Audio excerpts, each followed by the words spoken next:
So how many times have you had half a loaf of bread left over from either the store because you bought too much, or you're tired of it, or you made a bunch of bread and it didn't turn out quite the way you wanted it to? Well, that's the perfect time to make some croutons. They make a great snack. They go along with your salads, and they'll keep for a lot longer than your bread will keep for if you're trying to keep it fresh. So what we've got here is half a loaf of bread from a pretty large loaf. We've got some butter, some of our Worcestershire sauce, which you could make, I suppose, but it's a pretty simple thing, so we won't even bother. We've got a little bit of olive oil, basic Trader Joe's olive oil, a few cloves of garlic, some kosher salt, and some freshly ground pepper. We're going to start by just doing a rough chop on our bread. If you want, you can cut off some of the crust on your bread if you think it's going to make your croutons too crispy. But you know, the whole point today is to try to use up this bread, so we're just going to save every last bit of crust and put those in our croutons. So what we're going to do is slice it a bit, and then we're just going to really just try to. These are going to be fairly rustic croutons, meaning large and sloppy. So we're going to cut the bread into approximately, 3/4 by 1 inch chunks. It doesn't really matter, whatever you like. Something about this big. Now they're going to get a little bit smaller as they dry up in the oven a bit. So just remember that. So you can chop them a little bit on the large side. You want to try to aim for approximately equal sizes, because otherwise some will get a lot more browned or burnt than the others. But again, these are rustic, so you don't need to be exact here. So we'll finish chopping those and then come back and just mash up our garlic a little bit. So here's our garlic, and we're just going to chop the bottom off there because that doesn't look very appealing. And we're actually going to try to leave the skin somewhat on the garlic, and really just trying to mash it up a little bit to get some of those oils, those essential oils, kind of oozing out of the garlic. And then we want to keep the skin on because we're going to try to essentially sort of roast the garlic. Maybe we'll leave the bottom on that one. Try to roast the garlic. Oh well, the skin fell off. What can you do? In the pan, and we don't want. Sometimes people will mince the garlic or chop it into smaller pieces, but I find that tends to make the garlic just burn, and you get that sort of, that burnt garlic flavor, and not really too fond of that. So you can get a lot of flavor just by mashing your garlic a little bit. You can see it's already kind of moist. Some of those oils are already oozing out, so that'll give us some good flavor.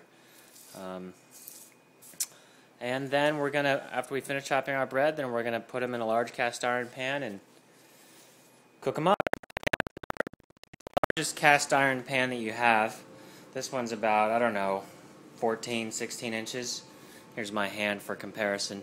And you want to heat it up over sort of medium heat. And then we're going to toss in our butter. This is about maybe 1/3 of a stick of butter, a couple tablespoons of butter. Okay, we're going to, I better turn our fan up. Going to swish that around a little bit. Get that largely melted. It doesn't matter because it's going to melt pretty soon anyway. And we're going to throw our garlic in to flavor that butter a bit. Doesn't that look yummy?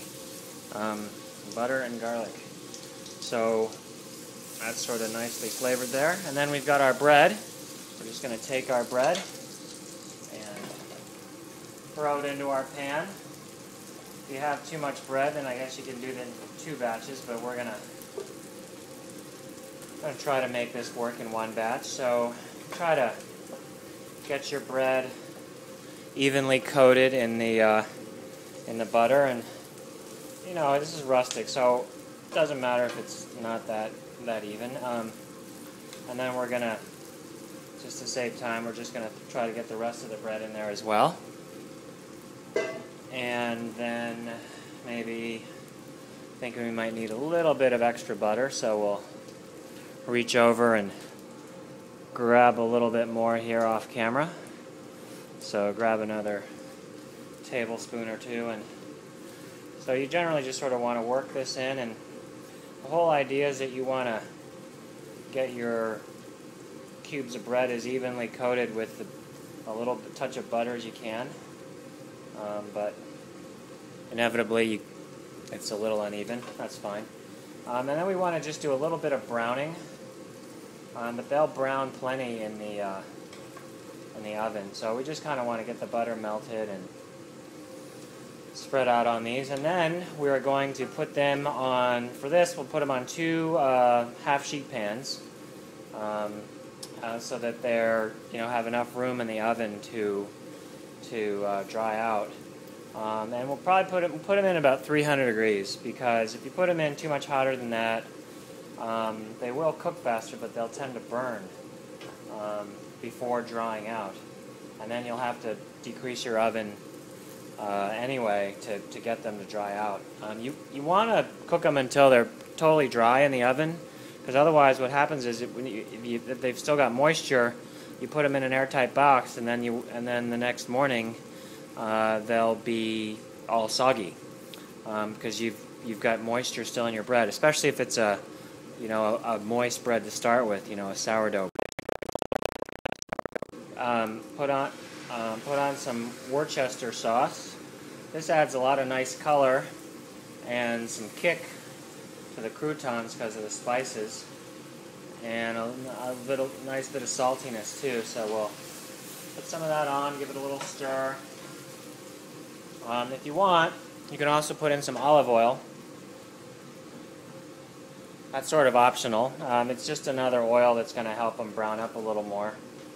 So we'll just go ahead and throw on a little bit of that for the places that didn't catch any of that good butter.